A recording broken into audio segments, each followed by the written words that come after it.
চট্টগ্রামের লোহাগাড়ায় নিয়ন্ত্রণ হারানো যাত্রীবাহী বাসের সাথে দুটি মাইক্রোবাসের সংঘর্ষে 10 জনের প্রাণহানি।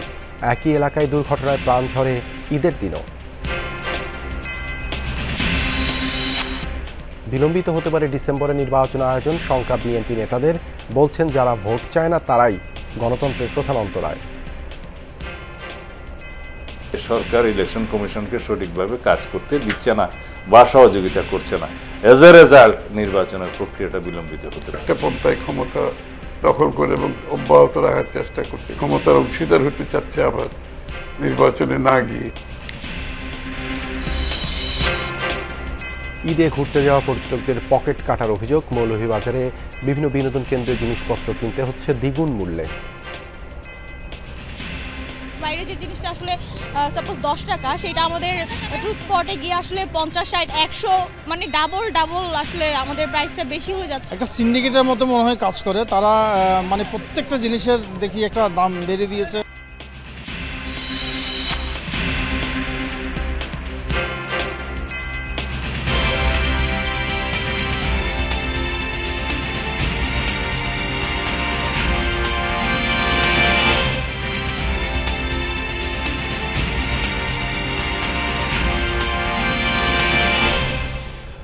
আমন্ত্রণ যমুনা নিউজে আপনাদের সঙ্গে আছে আমি দেবাশিস রঞ্জন সরকার। এতক্ষণ শিরোনাম দেখছিলেন।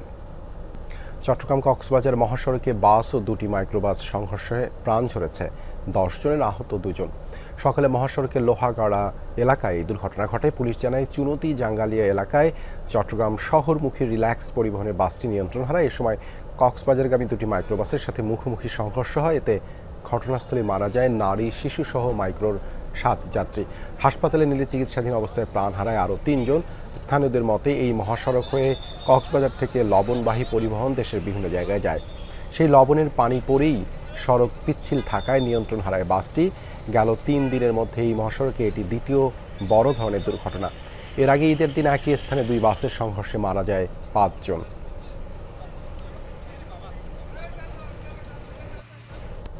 এ বিষয়ে আরও জানাতে কক্সবাজার থেকে যুক্ত হচ্ছেন সহকর্মী এহসান আল কুতুবী। কুতুবী, টানা 3 দিন একই স্থানে দুর্ঘটনা, স্থানীয় প্রশাসনের মতে এর কি কারণ রয়েছে?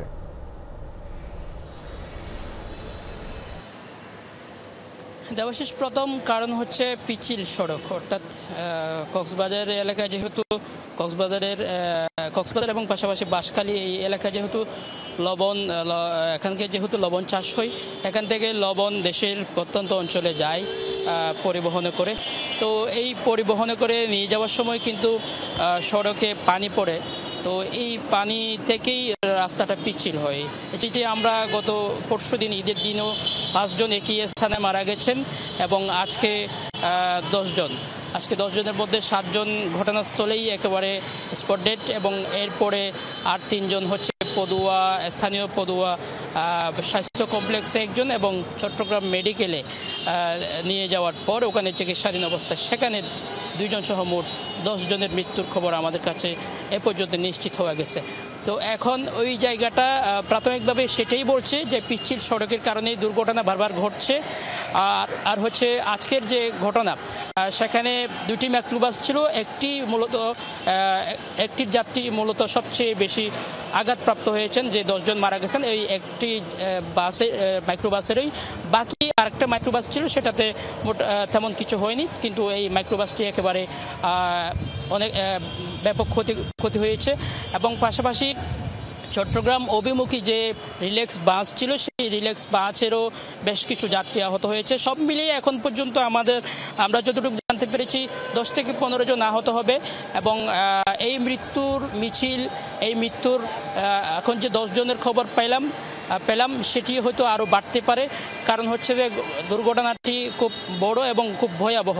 তো এইটি মূলত আমার কাছে এই তথ্যটি সর্বশেষ পর্যন্ত ছিল। তবে কতজন নারী, আমরা প্রথমে শুনেছিলাম 3 জন নারী এবং শিশুসহ। চট্টগ্রামে যারা মারা গেছেন তারা ওখানে কি নারী বা পুরুষ কিনা সেটা এখনো পর্যন্ত নিশ্চিত হওয়া যায়নি।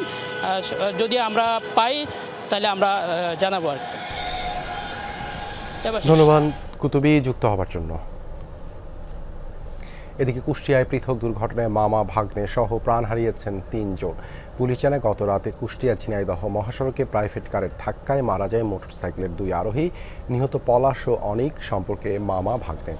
হলুদের এক অনুষ্ঠানে যাওয়ার পথে জেলা স্কুলের সামনে পৌঁছালে বেপরোয়া গতির প্রাইভেট কারের সাথে ধাক্কা লাগে। এই ঘটনায় তানভীর নামে আরও একজন হাসপাতালে চিকিৎসাধীন।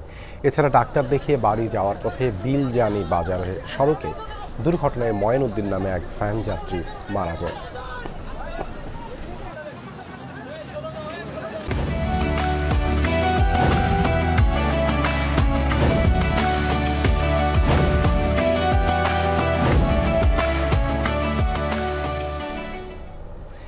ঈদের তৃতীয় দিন সকালেও কমলাপুর রেল স্টেশনে দেখা গেছে ঘরমুখো মানুষের সমাগম। ভোর থেকেই ট্রেনে বাড়ি ফেরার জন্য হাজির হন অনেক যাত্রী। সকাল থেকে এ পর্যন্ত ধূমকেতু, পারাবাদ, তিস্তা এক্সপ্রেস, মহাসাগর, প্রভাতী, সুন্দরবন সহ 9টি ট্রেন ছেড়ে গেছে।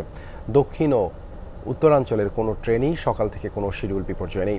সময় মতো স্টেশন ছেড়ে যাচ্ছে ট্রেন। এবার ঈদের ছুটি বেশ লম্বা হওয়ার কারণেই এখনও বাড়ি যাচ্ছেন অনেকে। ঝক্কি ঝামেলা থেকে কিছুটা নিস্তার পেতেই এ সময় বাড়ি যাচ্ছেন বলে জানান যাত্রীরা।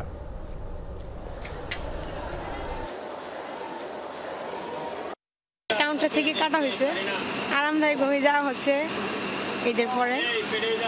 ঈদের সময় অনেক ঝামেলা থাকে, তারপরে লোকজন বেশি থাকে, একটা যানজট থাকে অনেক সময়। আর ঈদের পরে একটু রিল্যাক্স থাকা যায়, তাছাড়া আবার খুব নিরিবিলি পরিবেশ থাকে, খুব ভালো লাগে। ভিড়ে যেতে চাচ্ছিলাম না, এখন একটু তুলনামূলক ভিড় কম, যার কারণে আমি আজকে দিনটাকে বেছে নিয়েছি।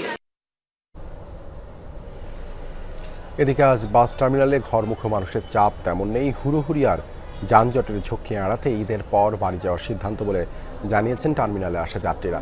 তারা অভিযোগ করেন গাড়ির সংখ্যা কম থাকায় ভাড়া কিছুটা বেশি নেওয়া হচ্ছে। ময়মনসিংহ, নেত্রকোনা, কেউ বা কিশোরগঞ্জ যাবেন, সময় মতো বাস ছেড়ে যাচ্ছে। আগামীকাল থেকে যাত্রী বাড়বে বলে আশা করছেন পরিবহন মালিকরা।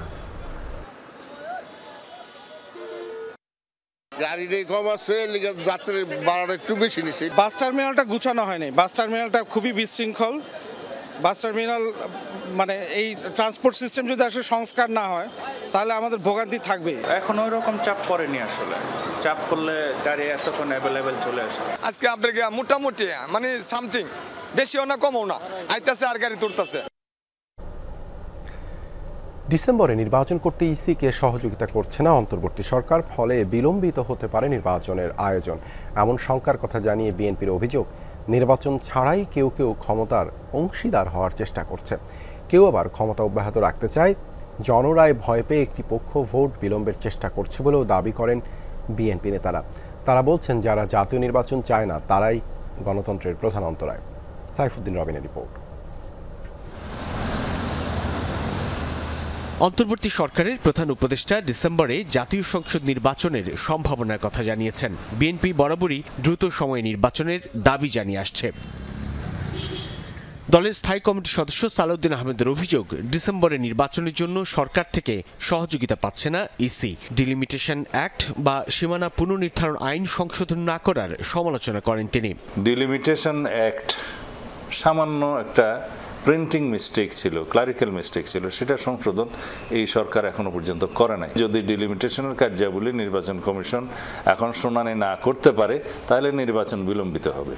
আর যদি আলাদা একটা কর্তৃপক্ষ গঠন করতে হয় ডিলিমিটেশনের জন্য, নির্বাচন কমিশনের স্বাধীনতা খর্ব করার মতো। সরকারের এই কার্যক্রমটাতে বোঝা যাচ্ছে যে সরকার ইলেকশন কমিশনকে সঠিকভাবে কাজ করতে দিচ্ছে না বা সহযোগিতা করছে না। এজ এ রেজাল্ট নির্বাচনের প্রক্রিয়াটা বিলম্বিত হতে পারে। বিএনপি স্থায়ী কমিটির আরেক সদস্য আমির খুসরো মাহমুদ চৌধুরী বলেন, হেরে যাবার ভয়ে একটি গোষ্ঠী নির্বাচনের মুখোমুখি হতে চাইছে না। এখন আবার আরেকটা গোষ্ঠীর মধ্যে সেই বোধহয় ভয়টা কাজ করছে, আমি জানি না, যে নির্বাচনকে তারা ফেস করতে চাচ্ছে না, তারা নির্বাচনকে ভয় পাচ্ছে, তারা জনগণের রায়কে ভয় পাচ্ছে। সুতরাং ওই তাইলে শেখ হাসিনার সাথে তাদের ব্যবধানটা কোথায়? যারা সংস্কার এবং নির্বাচনকে আলাদাভাবে দেখতে চায় তাদের মধ্যে অশুভ শক্তি লুকায়িত আছে। তারা নির্বাচনকে দীর্ঘায়িত করতে চায়, তারা ক্ষমতায় দীর্ঘ মেয়াদে থাকার একটা মনোবাসনা তাদের থাকতে পারে। বিএনপি নেতাদের মতে নির্বাচন যত পিছিয়ে দেয়া যায় ততদিন কারো কারো সুবিধা ভোগের সুযোগ আছে। অনেকে বলছে এরা আরেকটা পন্থায় ক্ষমতা দখল করে এবং অব্যাহত রাখার চেষ্টা করছে এবং অনেকে এই ক্ষমতার অংশীদার হতে চাচ্ছে আবার নির্বাচনে না গিয়ে, কিংবা যত পিছিয়ে যাওয়া যায় ততদিন একটা সুযোগ সুবিধা ভোগ করা এখানে সেই অবস্থান আছে তাদের। সুতরাং তারাই তো গণতন্ত্রের পথে আমাকে বলতে হবে প্রধান অন্তরায় হয়ে দাঁড়াচ্ছে ক্রমান্বয়ে। যারা স্থানীয় সরকার নির্বাচনটা আগে চায় সেটা তাদের একটা কৌশল হতে পারে যে যাতে জাতীয় নির্বাচন আরো বিলম্বে হয়। যারা গণপরিষদের কথা বলছে, যারা গণভোটের কথা বলছে, এই সমস্ত উত্থাপন করছে প্রস্তাবগুলো, তাদেরও কোনো কোনো উদ্দেশ্য থাকতে পারে যাতে করে নির্বাচনটা বিলম্বিত হয়। স্বৈরাচারের পুনর্বাসন রুখতে ফ্যাসিবাদ বিরোধী ঐক্য অটুট রাখার আহ্বানও জানান বিএনপি নেতারা। জাতীয় সংসদ নির্বাচনের জন্য একটি সুনির্দিষ্ট রোডম্যাপ প্রদান করার সাথে সাথে জনমনে একটা স্বস্তির ভাব আসবে। সাইফুদ্দিন রবিন, যমুনা নিউজ, ঢাকা। নিয়ম নীতির কোনো তোয়াক্কাই করছে না মৌলভীবাজারের বিভিন্ন বিনোদন কেন্দ্র। পর্যটকেরা পড়ছেন ভোগান্তিতে। বাজার মূল্য থেকে প্রতিটি জিনিস বিক্রি হচ্ছে দ্বিগুণ মূল্যে, যানবাহনের ভাড়া নেওয়া হচ্ছে 3 গুণ পর্যন্ত, আর অপরিচ্ছন্নতার অভিযোগ তো রয়েছেই। পর্যটকরা বলছেন প্রাকৃতিক সৌন্দর্য থাকলেও শুধুমাত্র টুরিস্ট স্পটের অব্যবস্থাপনার কারণে দেশি পর্যটকরা বিদেশমুখী হচ্ছেন। শ্রীমঙ্গল থেকে ফিরে বাকিরা জানাবেন সহকর্মী ফারহানা ন্যান্সি। ছবি তুলেছেন লুৎফর রহমান।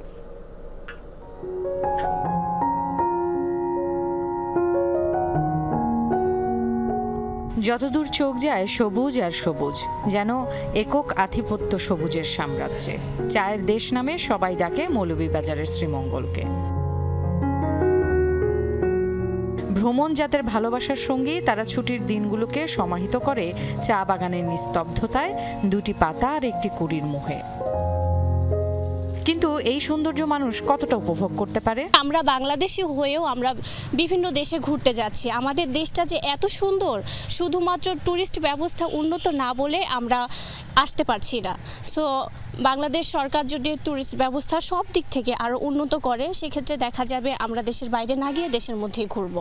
পরিবেশকে একটু সাজিয়ে গুছিয়ে একটু সৌন্দর্যভাবে একটি রিসোর্ট জাতীয় কিছু তৈরি করলে বাংলাদেশ আরও উন্নতি শিখরে পৌঁছতে পারে। ভ্রমণ পিপাসুদের অভিযোগ, ট্যুরিস্ট স্পটগুলোতে সব ধরনের পণ্যের মূল্য দ্বিগুণ। সিন্ডিকেটের দৌরাত্মে ট্যুরিস্টরা জিম্মি। বাইরে যে জিনিসটা আসলে সাপোজ 10 টাকা, সেটা আমাদের ট্যুরিস্ট স্পটে গিয়ে আসলে 50, 60, 100 মানে ডাবল আসলে আমাদের প্রাইসটা বেশি হয়ে যাচ্ছে, কিনতে হচ্ছে। তো আই গেস এটা একটা নিয়ম করা উচিত। বিভিন্ন ট্যুরিস্ট স্পট স্পেশালি একটা সিন্ডিকেটের মতো মনে হয় কাজ করে। তারা মানে প্রত্যেকটা জিনিসের দেখি একটা দাম বেড়ে দিয়েছে।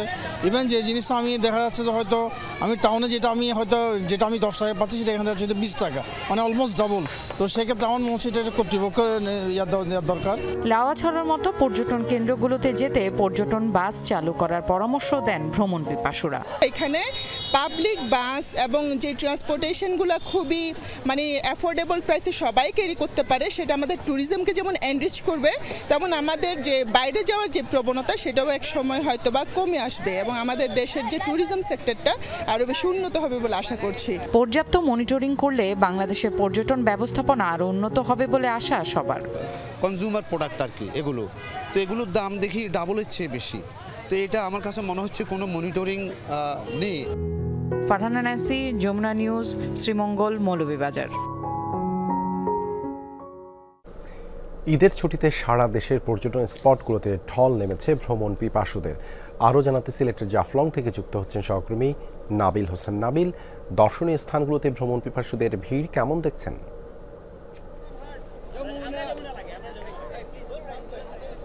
দেবাশিস, সিলেটের প্রতিটি পর্যটন কেন্দ্রেই পর্যটকদের উপচে পড়া ভিড় আমরা লক্ষ্য করেছি। আমরা এই মুহূর্তে আছি জাফলং পর্যটন কেন্দ্র এবং আপনি যদি ক্যামেরার মাধ্যমে দেখেন যে অসংখ্য পর্যটক, এখনও দুপুর হয়নি, সেই দুপুরের আগেই কয়েক হাজার পর্যটক মূলত এই জাফলংয়ের যে সৌন্দর্য, জল, পাথর আর পাহাড়ের যে নৈসর্গিক সৌন্দর্য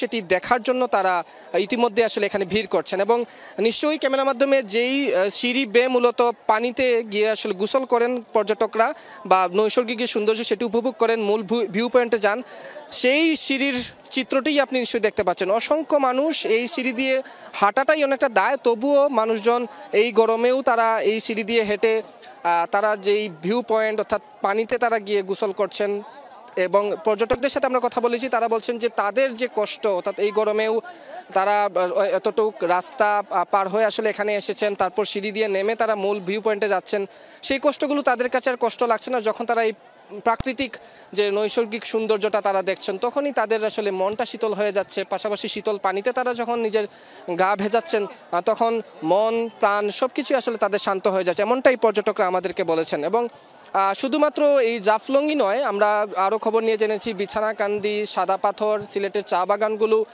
সবগুলোতেই আসলে এই রকম ভিড়ই কিন্তু আজকে রয়েছে। তৃতীয় দিন, যেহেতু এবার ঈদের লম্বা ছুটি রয়েছে, ফলে পরিবার পরিজন, বন্ধু বান্ধব, প্রিয়জন প্রত্যেকেই আমরা দেখেছি যে নানা নিজেদের মতো করে আসলে এই পর্যটন কেন্দ্রগুলোতে আসছেন, নিজেদের মতো করে সময় কাটাচ্ছেন, উপভোগ করছেন সিলেটের এই নৈসর্গিক সৌন্দর্য। এবং প্রত্যেকেই বলছেন যে তারা এখানে এসে ঈদের ছুটিতে নিজেদের মতো করে সময় কাটাতে পারে, প্রত্যেকেই খুবই আনন্দিত এবং তারা খুবই খুশি। এবং তারা বলছেন যে এই যে পরিস্থিতি, সেই পরিস্থিতি এভাবেই যে থাকে, আইনশৃঙ্খলা যে পরিস্থিতি, সেই পরিস্থিতি আরেকটু যদি আসলে নজরে আনা হয়, তাহলে তাদের এই যে ভ্রমণ সেটি আরও নিশ্চিত হবে। গাজা জুড়ে ইসরায়েলি বর্বরতা চলছেই। বুধবার স্থানীয় সময় ভোরে ইসরায়েলি হামলায় মৃত্যু হয়েছে 17 ফিলিস্তিনির। এর মধ্যে গাজার নুসেইরাত শরণার্থী শিবিরে প্রাণ গেছে 2 জনের, একজনের মৃত্যু হয়েছে আল মাওয়াসির নিরাপদ ঘোষিত এলাকায়। রাফাতে ইসরায়েলি হামলায় নিহত হয়েছেন 3 ফিলিস্তিনি। এর আগে মঙ্গলবারও তেল আবিবের হামলায় কমপক্ষে 23 ফিলিস্তিনির মৃত্যু হয়েছে। এদিকে রাফায় অবস্থানরত ফিলিস্তিনিদের আবারও সরে যাওয়ার নির্দেশ দিয়েই গুলি চালাচ্ছে ইসরায়েল। এমন পরিস্থিতিতে দিক বিদিক ছুটছে ফিলিস্তিনিরা। জাতিসংঘের দাবি, ত্রাণ প্রবেশ করতে না দেয়ায় উপত্যকার সব বেকারি এখন বন্ধ হয়ে গেছে, ফলে খাবারের ভয়াবহ সংকট তৈরি হয়েছে।